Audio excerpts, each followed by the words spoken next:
வணக்கம் நண்பர்களே, முக்கிய செய்திகளை இந்த பதிவில் பார்க்க போகிறோம். ராகுல் காந்தி எப்பெல்லாம் கேரளாவுக்கு வராரோ தமிழக காங்கிரஸுக்கு ஒரு பதட்டம் வந்துடும். கேரளாவுக்கு ராகுல் காந்தி வந்தால் தமிழக காங்கிரஸுக்கு எதுக்காக பதட்டம்?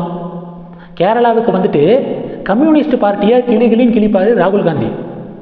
கம்யூனிஸ்ட் முதல்வர் பினராயி விஜயனை ஏன் கைது பண்ணலை சென்டர் கவர்மெண்ட்டு அப்படின்னு சொல்லிட்டு கிளிகளின் கிழிப்பார். இங்கே காங்கிரஸ் கம்யூனிஸ்ட் எல்லாம் தமிழகத்தில் ஒரே கூட்டணியில் இருக்காங்க. அண்ணாமலை கரெக்டாக கேள்வி கேட்பார். இதை ஷேர் பண்ணி கரெக்டாக அண்ணாமலை கேள்வி கேட்பார். இந்த பதட்டம் தான் தமிழக காங்கிரஸுக்கு ஒவ்வொரு வாட்டியும் இருக்கும். இந்த வாட்டியும் அதே பதட்டம். கேரளாவுக்கு வந்திருந்த ராகுல் காந்தி சிபிஐ, இடி இதெல்லாம் அப்போசிஷன் பொலிட்டீஷியன்ஸ் மீது ஆக்ஷன் எடுக்குது. ஏன் கேரளாவுடைய சீஃப் மினிஸ்டர் மீது இப்போ வரைக்கும் ஆக்ஷன் எடுக்க மாட்டேது? ஏன் கேரளாவுடைய சீஃப் மினிஸ்டர் பினராயி விஜயனையும் அவருடைய ஃபேமிலியையும் இப்போ வரைக்கும் கைது பண்ணலை அப்படின்னு ராகுல் காந்தி கேரளாவில் பேசியிருக்காரு.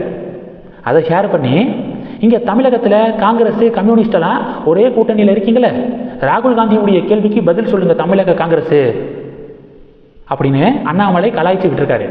இது ஒன்று. ரெண்டாவது, உச்சக்கட்ட திருப்பம் அப்படிங்கிறது ரெண்டாவது. ஈரானுக்கும் இஸ்ரேலுக்கும் சண்டை நடக்குதுல்ல, இஸ்ரேலுக்கு அமெரிக்கா சப்போர்ட் பண்ணுறாங்க. சில நாட்களுக்கு முன்பாக இஸ்ரேல் பார்த்தீங்கன்னா ஈரானில் இருக்கக்கூடிய ஒரு ஸ்கூல் மீது தாக்குதல் நடத்திட்டாங்க. ஈரானில் இருக்கக்கூடிய மினாப் அப்படிங்கிற இடத்துல இருக்கக்கூடிய ஒரு ஸ்கூல். இந்த தாக்குதலில் 165 ஸ்டூடெண்ட்ஸ் இறந்து போயிட்டாங்க அப்படின்னு சொல்லிட்டு ஈரானு கிளைம் பண்ணாங்க. இஸ்ரேலையும் அமெரிக்காவையும் கண்டிச்சாங்க. நம்ம ஊர் மீடியாக்களும் இது சம்மந்தப்பட்ட செய்திகளை வெளியிட்டாங்களே. இது சம்மந்தமாக அமெரிக்காவுடைய அதிபர் ட்ரம்ப் கிட்ட கேள்வி கேட்கப்பட்டிருக்கு.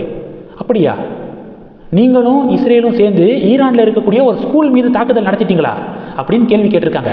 அதுக்கு ட்ரம்ப் என்ன தெரியுமா சொல்லியிருக்காரு? அது ஈரானுடைய அட்டாக்கு. ஈரானுடைய மிசைல்லாம் பார்த்தீங்கன்னா ஏவுகணைகள்லாம் துல்லியமற்றவை, இன்அக்யூரேட். அதனால ஈரான் எய்த ஏவுகணை தான் துல்லியம் இல்லாமல் அவங்களுடைய ஸ்பாட்லேயே விழுந்தது, அந்த ஸ்கூலில் விழுந்தது ஈரான் விட்ட ஏவுகணை தான் அப்படின்னு சொல்லிட்டு ட்ரம்ப் சொல்லியிருக்காரு. ட்ரம்ப்புடைய இந்த ஸ்டேட்மெண்ட்டு பெரிய ஒரு பரபரப்பை ஏற்படுத்தியிருக்கு. இது ரெண்டு. மூணாவது என்ன பார்க்க போகிறோம்? மூணாவது, சாணக்கியாவில் பார்த்தீங்கன்னா எக்ஸ்க்ளூசிவ் அப்படின்னு சொல்லிட்டு ஒரு நியூஸ் கார்டை ஷேர் பண்ணியிருக்காங்க. கோயம்புத்தூரில் இருக்கக்கூடிய 10 சட்டமன்ற தொகுதிகளில் இந்த வாட்டி பாஜகவுக்கு ஒரு தொகுதியை ஒதுக்க அதிமுக முடிவெடுத்திருப்பதாக செய்திகளை பார்க்க முடியுது. போன தேர்தலையும் ஒரு தொகுதி தான் அதிமுக பாஜகவுக்கு ஒதுக்குனாங்க, கோவை தெற்கு. இந்த தேர்தலையும் சேம் ஒரு தொகுதி தான் பாஜகவுக்கு கோயம்புத்தூரில் ஒதுக்கப்படும் அப்படின்னு அதிமுக முடிவில் இருக்காங்க அப்படின்னு சாணக்கியா சேனல் நியூஸ் வெளியிட்டிருக்காங்க. இந்த நியூஸு ஒருவேளை உண்மையாக இருந்துச்சுன்னா இதை விட ஒரு கேவலம் பாஜகவுக்கு எதுவும் இல்லை.